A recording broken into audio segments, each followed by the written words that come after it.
we used to have tryouts here, and I used to just laugh at these kids. They'd come to try out, and we'd do some running, and they would be over the garbage cans throwing up. And it's like, okay, if it's a tryout, why wouldn't you be in the best shape you could be in to make this team? How do you know? It's like our guys here, I say, how many you want to play in the NBA? And almost every single one of them raise their hand. And it's okay, then there's no days off. You got to be in the best shape you can be in. What if the NBA team called you right now and said, hey, I got a spot I want you to try out. Are you going to be ready? This is awesome, though. Like, to be here. Yeah, thank you for coming. I think it's great. Sit Welcome here. to St. George. It's hot. Hot St. George, It is baby. hot. Yeah, it's good stuff. I think the biggest question to ask is, everybody knows you were raised in a very competitive family. You're the youngest boy, if I'm not mistaken here. Mm-hmm. And so if you had to pick, and I know you don't have to, but if you had to pick, what's more important to you? Being the all-time winningest college basketball coach in the state of Utah, or having one more win than Jeff? That's funny.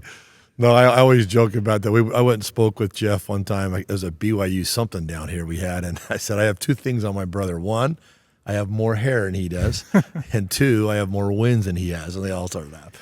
But no, we are really competitive. My dad, kind of started us that. I saw your interview with Jeff, but we've always been in sports. My mom has always been one of the best supporters. I mean, we have 8 kids. Like you said, I'm the fourth son. I have a sister ahead of me, and then I have 3 sisters behind me. But my mom was at everything, and my brothers are almost 2 years apart. Jerry and Jay are about almost 18 months apart. And so can you imagine what you're doing with your kid right now, going to games in high school to either AAU ball or Bantam. It's called Bantam basketball back then, but she was jumping around from game to game to game, and it was pretty fun. So I joke about it with Jeff all the time, and that I have more wins than he does. But when we're all done, like, people ask me that all the time, like, you have the most wins of anybody in the state of Utah, and that's great. I have great players. I've had great assistant coaches. That I don't even think about that. I think about, hey, worry about what you can control now, and when it's all over, it will be fun to look back and do that. I look at the junior college days, and I remember those now that I'm not doing that. So maybe when I'm done coaching, I'll look back at that and think more about it. But right now, it's like, hey, what am I going to do tomorrow, or what's going to be this year's kind of season? I go on this Division I route. It's been a lot tougher than I think that our school has thought. We've done some really good things, but we're just not. I was telling somebody the other day, I said, we're just not there yet. It seems like every time we get close, the rules change. We go D1 our first year, and what happens? COVID hits. So we have no fans. They're all excited to be a part of it and support it. And now we can only have 1,000 fans in here. It makes it kind of the taste out of your mouth pretty bad. Then we get caught up, and transfer portal happens, and then the NIL happens, and our boosters are good, but we don't have boosters like some other schools that have been doing it for 20, 100 years. Yeah. We don't have those yet. We're getting them. They're starting to come around, but they changed the name, from Utah Tech, from Dixie State to Utah Tech. I mean, some of the people in town weren't happy with that, and so we lost a couple of those. But, I think they're starting to come back and realize, hey, it's still a great place to go to school. It's a great place to come play basketball, and it's picked up. I do like the D1 better. Somebody asked me this the other day do you like the D1 recruiting? Is it easier D1 than D2? And I said, oh, yeah, totally it is, because when we were recruiting kids, a lot of times they'll say, I want to come to your place, but I want to see if I can go D1 first. And if I can't go D1, then I'll come D2 and play with you D2. So it was always a waiting game. Do they go? Now it's like we try to get them a little bit earlier. We make offers a little bit earlier. It's getting a lot better. How does that recruiting process look now? You can even go back to Snow if you want, but also hear of, how do you find out about players?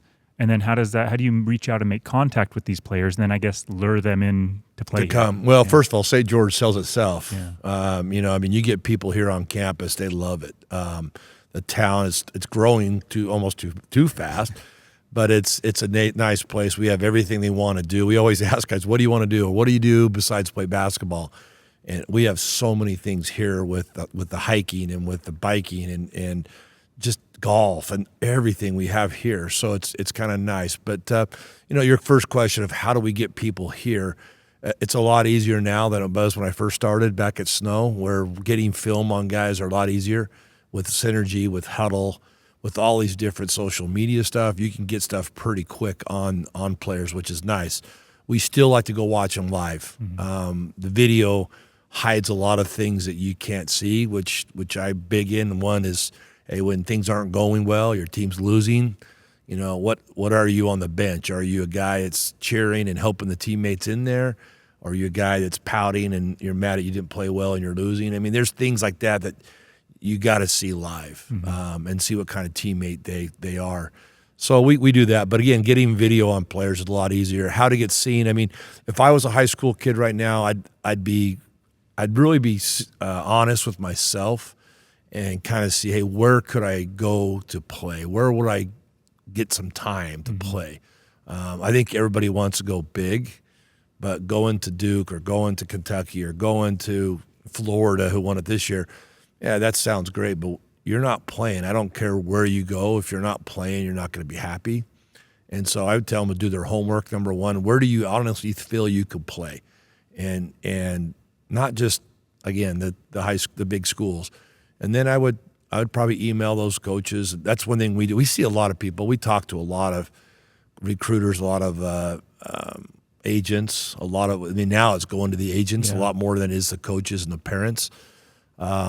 But again, if you're really serious, I mean, I take that if I get an email from somebody, the first thing I do is try to find video on that kid really quick. My staff does the same thing. So I'd find 5 or 6 schools that you were really serious that you thought you could really play at, and then send out some emails or try to get a hold of that coach somehow and get it rolling. And then, when they do stuff, when you do elite camps, when you do team camps, if that's a place that you think you could play at, I would definitely come to those, and get involved in those. And there's not a rule of how many you can go to, but get in front of a coach so he can see you. I can't tell you how many times that, I had one at here my first year and bring it up because the stories are over here, but it was North Severe and South Severe. Right next to each other, and there's a kid that were both very good players. They were almost exactly the same players, I felt. And I took the kid that came to camp. I took the South Severe kid over the North Severe kid because they'd come to camp, and I saw him. I saw him live, and I thought, hey, I'm going to go after that kid. So anyway, I hope that answers your question. Yeah. I would email the coaches, call them. I mean, some of you can't get numbers on them. I know on ours you can. But some schools you look up and you can't. But there's always an email that you can email somebody. But we get a ton of those. But now the high school coaches don't do as much selling as they used to. Now it's the agents, it's the AAU coaches. Those are the ones that we get at. But it's so much easier now to see kids, which is great. I was going to ask that about high school coaches. So I'm helping at a high school now in Salt Lake, and so what role can high school coaches play in that, or is that kind of almost too annoying? Is it just no? I would do it. I would again I'd go to the kid and say, hey, what schools can I help you with? And I'll call. Let me call some guys around and some coaches are really good at returning calls and some aren't. We have that same problem when we call people for certain things. We don't hear back from them, so we got to keep calling them. But I would definitely suggest you to do that. How can I? And that might be a great assistant coach. Somebody to do something like that because nowadays I don't know down here, I don't know where you're at, but up down here we're starting to find out that a lot of the head coaches now don't teach at the school. They all have different jobs and they come and coach because the coach that was there before decided to give up coaching basketball but stay teaching math or stay teaching English or whatever it may be. And so there's not a position at that high school to teach and coach. So you got to go outside and grab somebody who has a normal job, I guess, and bring them in. And so sometimes they don't have the time to maybe do that for a player, but assistant coach or something could do that as well. But if I was you, that's what I would do. Yeah, is find out, hey, what schools are you interested in? Which ones can I call? And then try to help that guy out. Yeah, that's great. And my assumption would be that in high school, parents are heavily involved because you live in that boundary and you're talking a lot. Once you get to college, are parents still pretty involved? They want to, but they don't. We tell the kids right from the start is, hey, you're old enough, you're mature enough, this is between us. We film every practices. So we say we're more than welcome to send you your parents if they want to know why you're not playing or why this or that. We don't film it for that reason, but we do have it to show them if they want to know. They're more welcome to come to practice and see it. You know, a lot of these parents are sometimes playing through their kids. They didn't get to do what they're doing, and so they're trying to. And I get it, but you gotta know when to back off. And you know, with my son, for example, I thought I could imagine if I was a high school coach and I'm coaching a college kid's, you know, his kid. I think, I'm gonna have a lot of pressure. This guy's gonna get in me, and you know, the first day I met the coaches over here, they were great. I said, hey, I'm here, but it's yours. I'm giving you good luck. Yeah. You know, you got full power of my kid. You tell him to do whatever he wants. We get home from games, we didn't talk about stuff like that. I just say, hey, you did a good job, or hey, what do you feel you could do better? But I never tried to, hey, your coach is crazy. Why is he doing this? No, that's the worst thing I think parents can do, and let the coaches coach. And I'm worried. I'm really scared about it, to be honest. I think it's getting so bad right now with parents that pretty soon coaches are going to just get out, and you're going to have, we call it daddy ball. Yeah. You're going to have a dad coaching a high school team, and that's not a good thing. Yeah. You know, during, you know, Little League and 7th, 8th grade or whatever, I get it, but not in high school. You don't want that. And so hopefully that doesn't help them. But you gotta let them do their job and support them and do that. And that's the hardest thing I see at high school is that. Yeah. It's not the wins and losses of travel. It's just dealing with the parents, and they just got to understand a little bit better than they do sometimes. But Yeah. I get it. You care about your kid and you want the best for your kid, but you got to know when to go and when not to. The brakes a little bit. Yeah. What impresses you when you're watching a high school player? So again, if you want to go after someone, you mentioned how they are as a teammate, but on the court, what else impresses you from a basketball player? Well, we have these things we call them the 4 Ps. They're up in our locker room. I've done it from day one. When I got into coaching, and I think I first heard it was only the 3 Ps, and I added another one. But mine are play hard.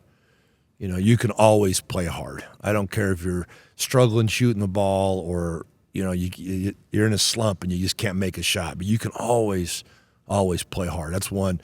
Play together. You know, I watch that. I see guys sharing the ball. That's a lot of fun to watch. It's a lot of fun to coach. The players love it more than anything. You know, when you're sharing the ball. I'm not a big Golden State Warriors. I think Steph Curry is one of the best players, but I love watching them because they share it. Yeah. I mean, they really pass the ball around a lot. I'm not a big James Harden fan because of that. I mean, he just bounces it too much. So play hard, play as a team, play teamwork, play together, play smart. You know, you're going to make mistakes, especially on the offensive end. I understand that, but don't keep making the same mistake over and over. And I tell my guys, hey, I won't pull you out in the game for making a mistake offensively, but if you keep doing the same thing, then I have to get you out. But I'm not a coach that as soon as a guy turns the ball over, hey, get in for him. You know, they got to learn and they got to grow, and that's how you do it. But if they keep doing it over and over and over, then something's got to change. And then that's the other one is play smart and then play physical. Our league in the WAC is so physical that if you don't, you're going to get eaten up. The Texas schools, they're really, really aggressive and physical. So those are my 4 Ps. And so I look for those, you know, but then I also look, like you said, on the bench when they're on the bench, or, you know, or they go help their teammate up, you know, when he takes a charge or, you know, dives for a ball. I mean, you see things like that. I love how hard he is. I love what a teammate he is. And that's kind of what I look for. Yeah. I think that's great insight. And then you mentioned how physical it is. What are some of the big jumps from high school to college basketball? And I think there's probably even jumps from JUCO up to D2 to D1. Yeah. So what are those? It's always the size and the speed is probably the number one thing I'd say. But now the game's changed a little bit with the 5s. You don't see as many, you know, Shaqs down low posting up. You see a lot more 5s shooting 3s or on the outside. So you still have to be strong field, but you don't see that, you know, 7-footer in the key. You know, you see a lot more 6'10", 6'11" guys on the perimeter, you know, and so it's different. It's a whole different. They're guarding ball screens now instead of, you know, guarding the post play, you know, a little bit. So it's a little bit different that way. So you have to adjust to the game. That's, to me, one of the hardest things of coaching is adjusting to the game, adjusting who you have on your team. When you go interview for jobs, it's the dumbest question, but they have to ask it, is what's your philosophy of the game? And to me, it's hard because what do I have? Who's my team? I mean, do I have fast guys? Do I have big guys? Do I have slow guys? I mean, what do I have? That determines what your philosophy is. If I had a perfect team, I could pick anybody. I like to run. Mm-hmm. I like to push the ball up the court. I like to shoot threes. I like to score, as quick as you can. But if you don't have that, then you're getting yourself in trouble. So that's one of the hardest things for me. And the other thing hard for coaching is I got to find the right buttons to push. There's players out there that you can challenge and say, I challenge you this or challenge you that, and they respond. And I think there's someone you have to get on a little bit more. And then there's some you have to pat on the back and say, hey, it's okay, you can do this. It's just like children, your kids. Mm-hmm. Your kids are different. Each one of your kids is different. And you have to find what works, what motivates your kid to clean his room, or what motivates your kid to go mow the lawn, or whatever it may be. It is really a lot alike. Has that changed much in your career of coaching, and with the advent of social media and just the personality types of kids? Has your coaching style had to change? And then again with NIL and transfer portals of, all right, you're mad at me, I'm gone. Yeah, I'll tell you what, the players, we joke about this a lot. I mean, I got 2 assistant coaches that they think the GOAT is LeBron, and I tell them it's Jordan. No. And so we get in this big argument back and forth, and they're like, you think Jordan could play in these days? I said, yeah, I think he could. Do I think LeBron could play in Jordan's day? Yeah, I think he could. He's big and strong, but the game has changed so much. I think they're better athletes now than they ever were. Don't get me wrong on that, but I also think they're a little softer, meaning, they get things to them a little easier than they used to back in the day working. Coaching's the same way. I mean, you could yell at them, get at them pretty good, do things now. You got to be really careful with stuff you can and can't do. But again, I still think they're competitive and we want them to drive. But I worry sometimes this transfer portal. I thought it was going to be good for us, and I liked it because there's a lot of kids that might go somewhere because their mom and dad are there, or the money's right, and they don't play and they want to transfer because they want to play. So I thought that was good. But now the way it's going, they're just chasing money, and it's not the love of the game. Yeah. Do I love the game that much? Do I want to win that much? I mean, there's contracts out there, not here, but there's contracts out there that I saw or heard about that if you score 20 points or more a game, you get this bonus. This isn't college. I mean, in pros, you see it. Yeah. You catch so many touchdown passes, you get a bonus or whatever it may be. You're seeing that now in college. And so it scares me that it's going to be almost like AAU ball where do you really care if you win, or are you just trying to get your stats so you can get the money? And that part I don't like about it. And that's where I see a lot of coaches thinking about retirement because the love of the game maybe is not as it was in the past. I mean, to get a scholarship and to play college basketball was everybody's dream, and now it's I want to play college basketball, but I want to make over $1 million, And so it's changed a little bit, but there's still, here we're getting there, we're moving up, but it's still a challenge. But we're looking for guys that want to be here long term, and hopefully we can keep them here. Well, with those incentives, it seems like it goes against 2 of your 4 Ps of like playing together and playing smart, because if you're incentivized to do other things for money, that can hurt the team. And then good luck building. Yeah. That's the hard part for us is, being, going into our 6th year of Division I, we're still trying to build something, get something going, set history, and when you lose guys every year, how do you build? And it's not just sports. I mean, your business or anybody's business. I mean, if you had a really good worker and all of a sudden he said, hey, I'm taking their job next year, I'm out of here. You bring a new guy in and he's catching up and, no, I'm out of here, I'm leaving next year. I mean, can you imagine that business not really growing? And that's a lot like what we're trying to do. But I get it. I mean, I don't blame the kid. I mean, half a guy can go make over $1 million a year playing basketball. Why would you turn that down? But it's a tough. I think the NCAA, do I think they need to make money? You bet. I think the players need it and they deserve it. They just got to come up with a salary cap or something like the NBA has done to make it a little bit more fair, and how much you can give certain players and so forth. But again, it's not the players' fault; it's the NCAA's fault for not making these rules. Going back to the players and your style, if you kind of like to run and move the ball a lot, How do you get your teams in the conditioning that they need to be in to match the physicality and just the condition they need to be in to play college basketball? That's a good question. We used to have tryouts here, and I used to just laugh at these kids. They'd come to try out, and we'd do some running, and they would be over the garbage cans throwing up. And it's like, okay, if it's a tryout, why wouldn't you be in the best shape you could be in to make this team? How do you know? It's like we always, with our guys here, I say, how many you want to play in the NBA? And almost every single one of them raise their hand. And it's okay, then there's no days off. You got to be in the best shape you can be in. What if the NBA team called you right now and said, hey, I got a spot I want you to try out. Are you going to be ready? Yeah. What are you waiting? Don't wait till the day of. You got to do it now. So I think the best way, honestly, is playing. Obviously, running up and down the court.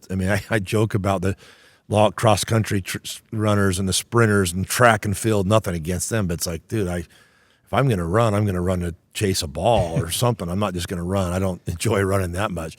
But, playing up and down, open gym, summertime, I think that's one. But we still do a lot of conditioning outside, outside of basketball. Mm-hmm. You still have to get that going because we need them, we need them in the game when they're tired. Yeah. And so I don't think anybody's in the best shape yet. I think that's why we do the summer. I think that's why they give us the 8 hours right now what we're in. I wish we had more to do that, but we only get the 8 hours, and 4 of it's skill work and 4 of it's weights and conditioning. And so it's tough to fit those things. So they have to do a lot of their things on their own, and we challenge them that, hey, we'll help you, work on these 3 things or these 4 things in running. Injuries are a big part of it too. Guys get hurt and get out of shape really fast. Yeah.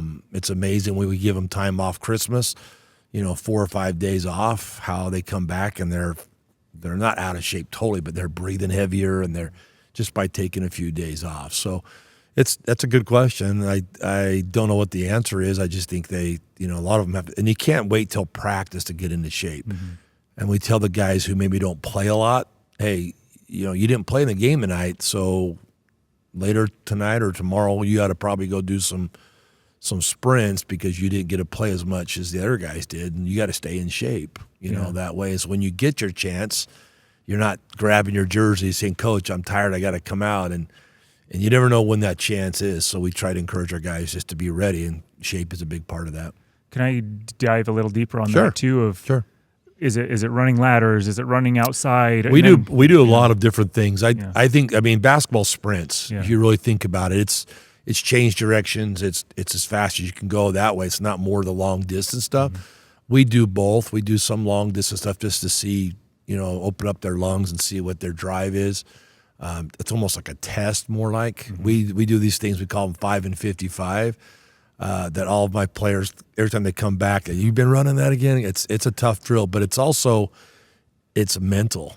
Can you do this drill? And it's a lot of down and backs. Mm-hmm. We do the 30 down and backs in 30 minutes that you have to do. And again, those aren't sprints. It's just more of conditioning, mental toughness. Can you do it? We did one year. I tried it one time and see if it was going to work. We call them towel pushes, and they have a push a towel across the floor. And we did cross courts. And I said, I want you to do as many as you can. I'm not going to tell how many you have to do. Just go as hard as you can until you can't do any more. And it's an eye opener to people. Some guys do 5. One guy did 25. And you just kind of see who the tough one is. But when you talk about condition, we do side, or we call them cross courts. We do ladders. We do down and backs. We have times that they have to. Down and back, they got to make it in 10 seconds or less. If they make it in 8 seconds, then we give them a chance to burn one off. We do cross courts, we do ladders, we do half court, back, full court. We do different things. But the big thing with basketball, you got to be able to learn how to pivot and sprint. Yeah. And we're big into your first 2 steps out of your turns. You got to explode out of those. That's where you get catch up, or your speed is out of your turns. But again, everybody has different ones. There's all kinds of ones you can find out. But just go play full court, and we do open gym. We have a thing called double points, where if I get an outlet and throw it to my guy and we go up and we score, and the defense guy doesn't get crossed half court, it's double the points, and it just makes them run back on defense. Because you played pickup game. You get tired, all of a sudden the guy gets a long rebound and you don't run up the court, you stay back. And I would never do that, but you I would know never what you're do. You know what I'm talking about? Yeah. Guys that do that. So we tell them, hey, you get double points. We want everybody running. I mean, just things like that you don't really think about, but if you can get them to go up and down, they just got to play. You got to play, and they'll get into shape. I think that's great too. Again, especially I think a lot of the people watching this are high school athletes, and to think, okay, I want to go play college basketball, but the realities of what that is there's a physicality to it that's happening with the conditioning, but also like weightlifting too. Or is the weightlifting to put on weight, or is it more endurance based as well? It's both. It's both. Obviously, it's physical.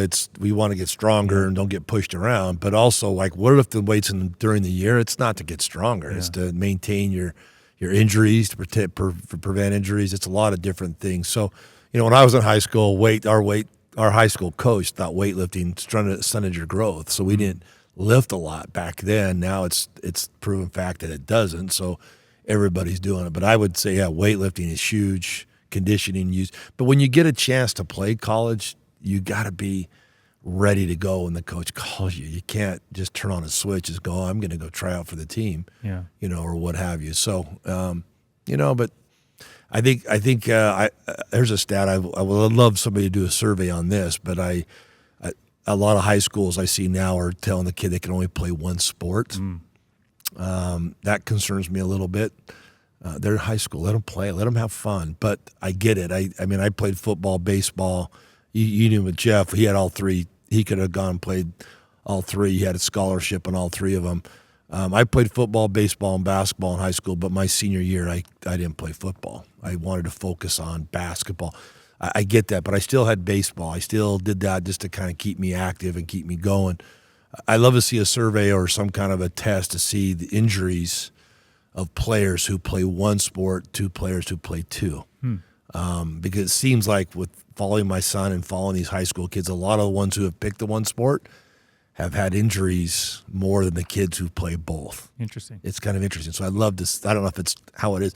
You use different muscles. I don't know if you, by using the same muscle every time, every day, where you go play basketball. I remember, I think it was Lavelle said this. I remember he asked his told his football team in the summer, what do you want them to do? And he said, I want them to go play basketball. Yeah. And he goes, you run up and down.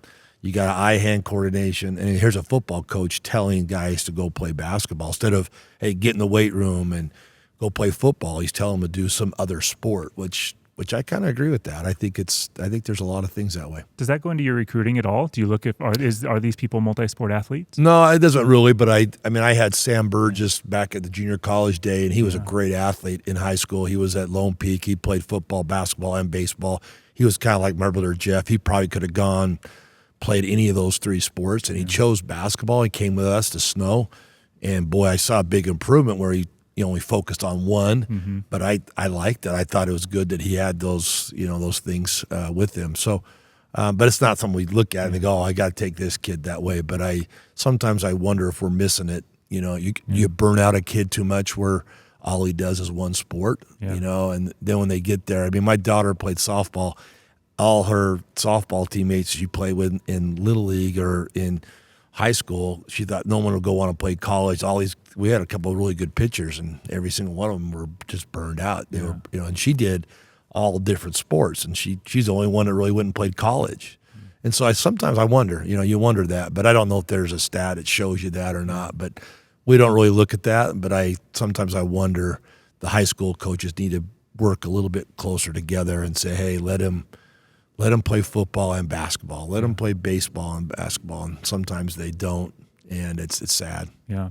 I remember Sam Burgess. He's a little bit older than me, but I remember going to watch him in the state tournament. He played 1 year for me, and then he went to BYU and played 3 years there. Yeah. So he was fantastic. Yeah. Take us through a little bit about your history. So you were on the all-state team in high school at Highland, and then you go and play, was it a year at Dixie and then 3 at Utah State? Yep. And then you've done research. I saw something, and I couldn't believe it. Not that it was you. It was just you were the first player at Utah State to get a triple-double. Yeah, it was on my birthday, too. It was something That's wild. Didn't really think about it until after it was over. But, I came here. I redshirted a year here, and then I played with Neil Roberts. It was my head coach. Redshirted my first year, and then I played a year. And then as soon as that year was over, I went on my mission. And then when I got back, I went to Utah State and played the 3 years up there. So, and at the time I hated the redshirt. I was so mad, and I thought about transferring. Just wasn't happy with it. But now as a coach, I am so glad I went through that, because now when we ask guys to redshirt, I know exactly what they're going through because I went through it. And it's one of the hardest things you could do. But the reasons why you do it is the coach feels like, hey, you got a chance here. We got a lot of guys here right now, but I see the future. I see you there. It's a positive thing where sometimes you take it as a cut, and which I did at first, but I was glad I did, and now I can relate that to our guys. But it's hard to come to practice and then not play in the games. It's hard to spend all that time and then you don't get to play in the games. But I challenge our guys to make their practice their games, the red shirts, and a lot of them have done that. But you're not going to see a lot of red shirts anymore now with the new rule, with only having 15 on your squad list. It's changes where before you could have 18, 19 guys, you could redshirt some, and so it's changed a little bit. Yeah. Well, and then you had the chance to go play overseas, and you chose to go into coaching. So what prompted How dumb was that? No, keep playing? And because I don't think you could bring your wife overseas, right? I got done playing at Utah State, and I had an opportunity to go over and play overseas. And again, I didn't have an agent. I was kind of doing it through coaches and different things, and they wanted me to come over for 4 or 5 months. I can't remember what it was. I was been married for 2 years. And they wanted me to leave her home and go try it, and then if I liked it or they liked me, then I could bring her over. And I said, no, I don't want to do that. And then a job popped up at College of Eastern Utah. Back then, that's what it was called. Now it's Utah State Eastern, and assistant position open there. And I thought, I'm going to go try to get that. Con Smith was at Utah State, was an assistant coach when I graduated, and he played there. So he knew some things, and he goes, hey, why not go try look at that one? So I did. And took my wife. We went to Price, interviewed for it, felt really good about it. On the way home, something just hit me like, hey, you ought to call Snow. I think somehow Snow College hit me. And that was our rival when I played here. I hated Snow. So on the way home, I called over there, and luckily enough, they had a position open too there as well. And Larry Anderson was the coach, which was Liddell Anderson's son. And so I called him and I said, hey, I'd love to come help. And back then it was you almost had to have a teaching job to coach. It's kind of the same thing. And so they had a position there I could do with my degree. And so I thought I'd go do that. So I got accepted, or they gave me the job, and I was assistant coach for him for a year. Then he was let go, and then they brought in another guy, Elliot Anderson from Idaho, and I coached with him for about 3.5 years. Then he had a heart attack in the middle of the season, and so they kind of let me take over the rest of the year, and then they opened it up, and then I got it, and I was a head coach for the last 12 years at Snow. So that's how I got into it. But back then, I tell coaches all the time, or players that want to be coaches, it's so different now. But back then, you almost had to go high school, then junior college, and then D2. I mean, you had to kind of work your way up. And so I avoided the first step. Didn't have to do high school. Went right into college, and that's why I decided not to play overseas. I got into coaching right away in the college level. What a great opportunity! So I did. Now I tell guys that ask that question, "Hey, how do I get into coaching?" I tell them to volunteer, do whatever you got to do, but try to get into a college somewhere to help get your foot in the door. Don't you start down low and move back. You can still do that, but it's just going to take a lot of time. And then the high school coaches, they kind of like those summer months off. I get it. And they start making some pretty good money. And then they're in a 10-year deal, then it's really hard to leave. It's kind of hard to get out of that. So that's why I try to encourage people to do, if they want to get into the college, is volunteer or somehow get your foot in the door, and then you got to work. It's just that question. You got to get after it and do what you're supposed to do. There's a lot I want to kind of go off on that, but first, Elliot Anderson has a heart attack and passes away. If I'm not, no, he was okay. He was good. No, he was good. Okay, it was the joke of the state was Elliot, my guy, had a heart attack, and Jeff was with Utah. Majerus had his. Yeah. And so what are we doing? What are you guys doing? Judkins. But no, Elliot, he taught me a lot. Elliot Anderson taught me a lot. I love the guy to death. Taught me a lot about coaching. And I wasn't ready yet for that. And so I was so grateful to have him as a mentor to help me, do some things. And I still do some of the things that he taught. He was really into fundamentals, really into stuff like that. And so, I learned a lot from him, and then he stayed at Snow for a long time and still taught the PE classes and did all that stuff. So I still had that great relationship with him, and but it was, I was 26 years old, getting a head coach at a junior college, which was, to me, was pretty exciting for me. And my goal back then was to be a D1 coach. I didn't think it was going to be how it turned out. Yeah. But I'm grateful for it. But I loved junior college coaching. I love Division II coaching. Coaching's coaching, no matter what level you're at. It's just fun. Was there any anxiety when your first game now as the interim head coach, or had you had chances when he got thrown out or kicked out of a game where you're having to... No, he didn't get thrown out very many. I thought he might. He was pretty intense, but he never really did. But my first year, I kind of lucked out too. My first year with Larry, they at Snow College, they let the girls coach go there right after Christmas. They thought the program, they needed to make a change, and so they came to me, kind of like how Jeff did it a little bit at BYU, and they came to me and said, "Hey, the girls team travels with the guys team.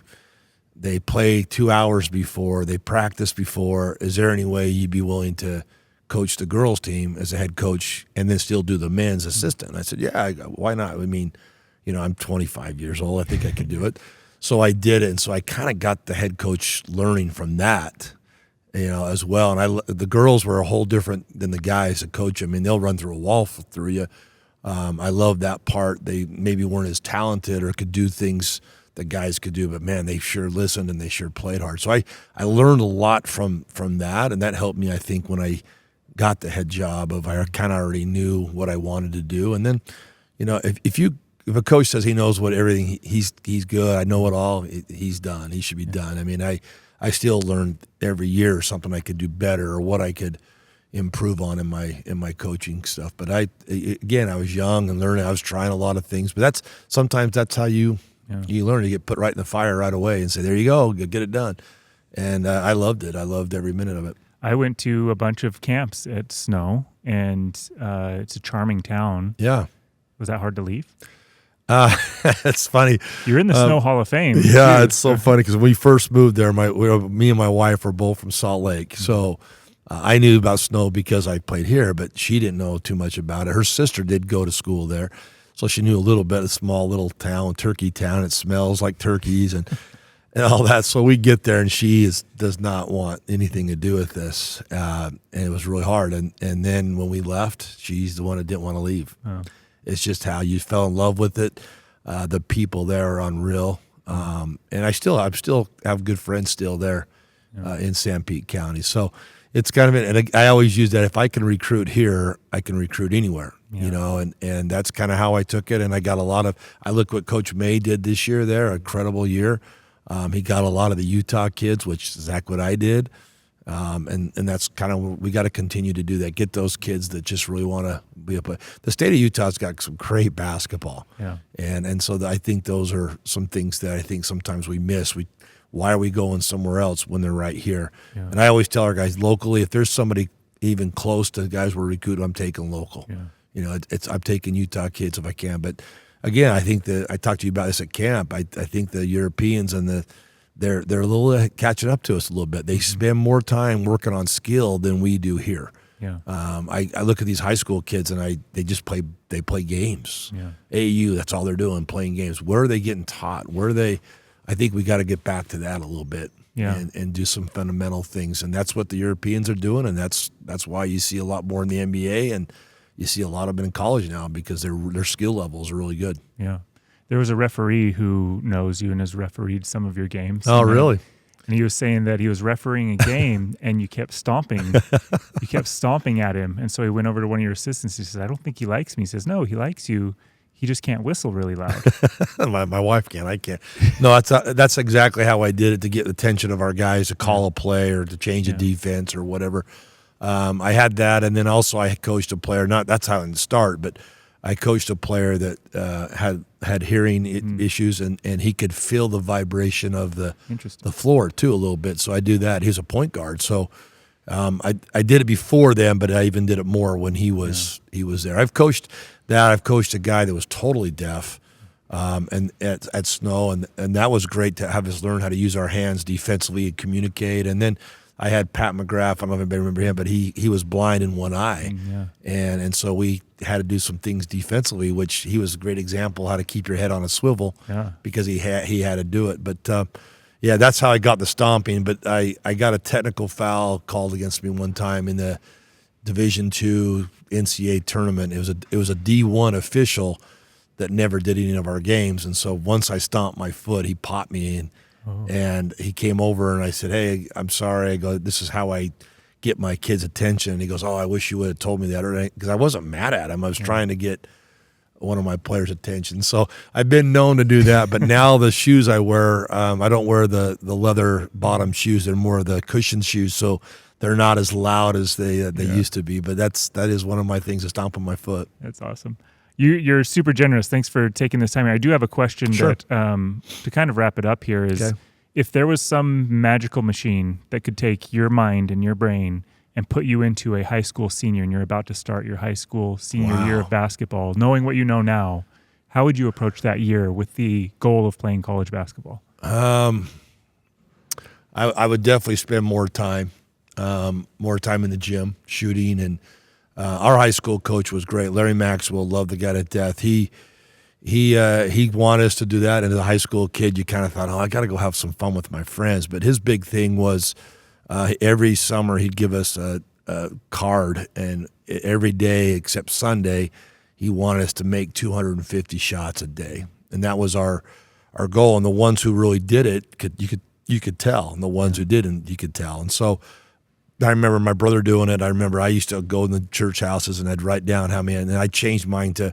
500 shots a day and so forth. And you could shoot foul shots and you could shoot layups, but you have to make so many shots. Then they came out with that gun, and it's a lot easier. Now you can get 1,000 shots up within an hour, where back then you're chasing your ball and trying to get somebody to rebound for you and stuff like that. So I would tell them to spend a little bit more time, working on their game. Sometimes I think they wait till practice time to do it. It's funny you asked that question, because I told my team on Friday, I think it was Friday, I said, how many of you freshmen right now, of a raise of hands, wish you could go back and play your senior year of high school right now? Would you do anything different?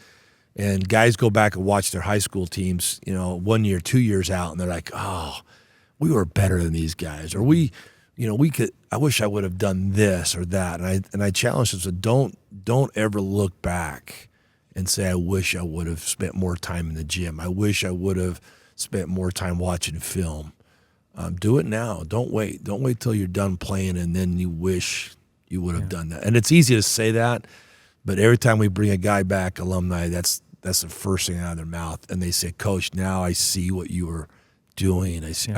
And sometimes injuries are good because of that. I hate injuries, but sometimes when a kid's on the side and he's watching, he sees things as a coach sees, and it helps him. And so that when he gets out there, he knows that. I tell the bench guys every game, hey, you guys got a huge advantage.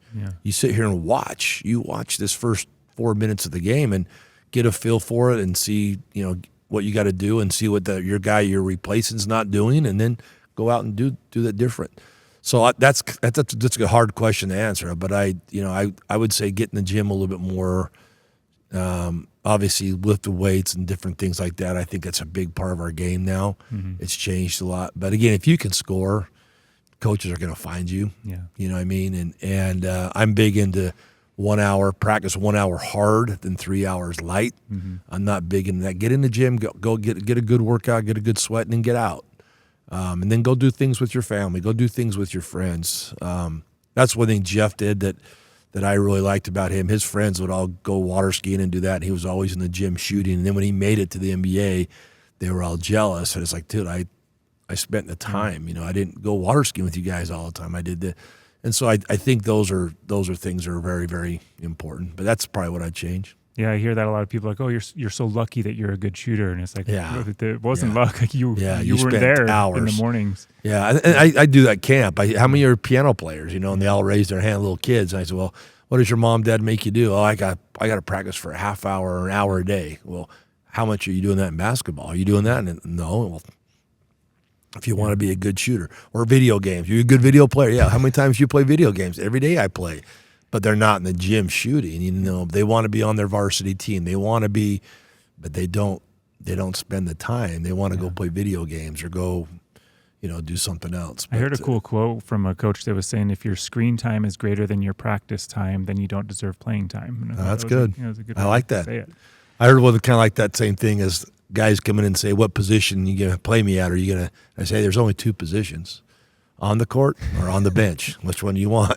You know what I mean? It's that simple. It doesn't matter what position you are. You just want to be on the court. And I think that's college. I see that a lot. Guys can play multiple positions, which is great. One thing I do see with high school kids is maybe a 6'8" guy, 6'7" guy that maybe he's the biggest guy on his high school team, and guess where the coach has got him? Down in the post. And he's like, hey, I'm not going to play post in college. I'm going to be outside. I say, yeah, but he's got to work on his skill. But you got to do what your coach asks you to do. Their job is to win games. Even though you're going to be in college, you're going to be that wing guy. Spend time on your own, out of practice, working on that. But don't complain to your coach that you're not. You know, the object is to win. You know, win the game. Go out and do your best. But so you got some good questions. I love them. Well, and that's how I want to. You mentioned you got to win the game. So with all of your wins, both as a player, as a coach, winning. What does it take to win a basketball game at like the very basic level? Score more points. No, it's you know, we do it here. I mean, winning is everything. It's kind of like taking a test. You know, in school, you want to get an A on your test, but what did you do to get that A? Yeah. What did you study? What did you do to get there? And that's kind of what we do. You're going to make mistakes, and our goal is to win. But there's ugly wins, and you'll take every ugly win you can get. But sometimes there's good losses. You played really well, and guy hits a tough shot or whatever. But I challenge my guys every day to get better. Get better every day, even if it's 1%. Try to get better every single day, and if you do that, the wins are going to follow. Fundamentals are big. We have our little standard thing we do: discipline, doing the same, do your thing you're supposed to do. And if you do those things, you're going to win. Yeah. You know, I mean, it's not. You know, we have a scouting report. We have our keys to win the game. I mean, you do those, you know, you're gonna win. We've seen enough film. We've prepared you enough. Just do those. Don't just think, we just got to go out there and win. Do the little things first, and then it will get there. Just like I said with the test, same kind of idea that way. So I'm big in these 4-minute battles. That's another thing I'm big in. You know, we get the 4-minute timeouts I love the 4-minute battles. Hey, let's win every 4-minute battle. If you lose one, what do you got to do? You going to pout about it, or are you going to, hey, let's go win the next one? Yeah. And if you came to my practices, you'd see that. I switch my teams up a lot. I don't put the starting 5 every day. I move them around, and I want to see who that guy is that can move on to that next play. Yeah, we lost that drill. Let's win this drill. Because basketball, it's momentum. You can get hot. You can get on. I mean, teams all have those runs. Every team has them. How do you stop them? Yeah. And that's why we do that. That's why that little 4-minute battle thing I do is kind of every time out. Okay, we lost that 4-minute battle. We don't win this one, or we won that one. Let's win the next one. You know, and just little things like that, just to motivate your guys to do something. But that normally will help with But I got a great staff that they help with that. These little discipline stuff to try to get the little things so that you do win. The little things mean more than the actual picture. You lose games by little mistakes, not by big mistakes, just little things. Well, I love your perspective on that, and just your life story of changes that happened in your basketball career, right? Of redshirting and all that wasn't what I thought, and now you have to adapt to that, and then playing overseas or coaching, and then you get thrown into the coaching job, and all this adaptation from Snow to Dixie to Utah Tech to all of the stuff going on here. Yeah. I think basketball is kind of a microcosm of that, as you can go into that prepared for whatever's coming, but then something inevitably changes, and you have to be able to adapt. Yeah, you have to adjust. Yeah, and that's the game of basketball. Yeah. You know, the teams that adjust at halftime or a timeout or whatever it may be. You have to try. We make mistakes too. I tell my players all the time, we make mistakes as coaches, just like you guys do. We do, but you know, you have to adjust from it and fix it and admit it. You know, there's sometimes players don't admit they make mistakes. That's why I love film, because you can show them. And there's things that we do too, is we make mistakes. I wish I would have ran this player. I wish I would have. The scouting report was make this guy shoot over you, go under screens, and he hits 5 threes on you. I mean, there's things that we have to do too as adjustment. That's what I love about my job. I love it. It's not the same thing every day. Yeah. It's something new every single day. And then you get so close with these guys. I mean, they're your family. I mean, you treat them like that. I mean, I've been to weddings, to funerals, to you name it. It's just, we're really close, and I love that. My wife probably thinks I'm crazy driving to a farewell or homecoming or whatever. We all go, but we love it. It's a family thing, and I don't know what I'd do without it. Yeah, no, that's awesome. Again, thanks. This is so cool. I think it's so valuable for any basketball player or coach coming up to hear this, because you've done it a long time and you've done it well for a really long time. Well, so thanks. for taking I try my hardest, so it's fun. No, you're great. Thanks, Phil. Thank you.